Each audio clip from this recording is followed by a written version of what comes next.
Hello everyone, welcome back Mostly. আজিৰ ভিডিঅ'ত দানৱ বংশৰ কিছুমান তথ্য উপস্থাপন কৰা হৈছে। যদি ভিডিঅ'টো ভাল লাগে লাইক কৰক, চেনেলটো সাবস্ক্ৰাইব কৰক, লগতে লাইক কৰিবলৈ নাপাহৰিব। দানৱ বংশ প্ৰাচীন কামৰূপত ৰাজত্ব কৰা কেইজনমান ৰজাক দানৱ বা অসুৰ নামেৰে জনা গৈছিল।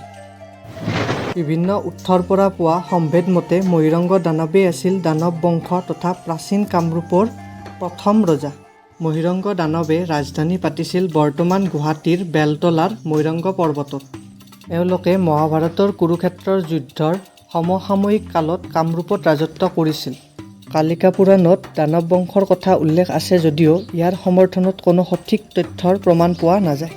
মহিৰংগ দানৱৰ উত্তৰাধিকাৰীসকলক অৱশ্যে অসুৰূপে জনা গৈছিল। মহিৰংগ দানৱৰ পিছত তেওঁৰ বংশৰে ক্ৰমে কেইজনমান ৰজা হৈছিল। মহিৰাংগ দানৱ, খটকাসুৰ, সম্বৰাসুৰ, ৰত্নাসুৰ, খটকাসুৰ। ইয়াৰ শেষত খটকাসুৰ কামৰূপ সিংহাসনত বহিছিল যদিও খটকাসুৰক বধ কৰি নৰকাসুৰে প্ৰাগজ্যোতিষপুৰৰ ৰজা হয় আৰু এই বংশৰ অন্ত পেলায়। এতিয়া আহিছোঁ ইয়াৰ লগত জড়িত আহিবলগীয়া কিছুমান প্ৰশ্ন উত্তৰৰ মাজলৈ। অসমৰ প্ৰাচীনতম শাসকগৰাকী কোন আছিল?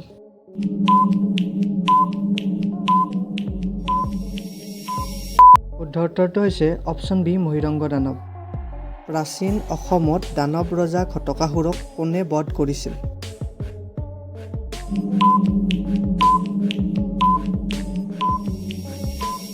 শুদ্ধ উত্তৰটো হৈছে অপশ্যন ডি নৰকাসুৰ। দানৱ বংশৰ দ্বিতীয়জন ৰজাৰ নাম কি আছিল?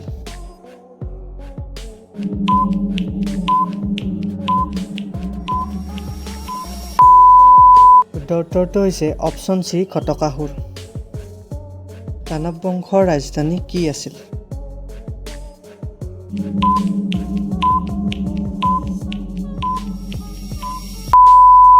শুদ্ধ উত্তৰটো হৈছে অপশ্যন ডি মৈৰাং পৰ্বত। অসমৰ পুৰণি নাম কি? এই প্ৰশ্নটিৰ শুদ্ধ উত্তৰ আপোনালোকে কমেণ্ট কৰি জনাব।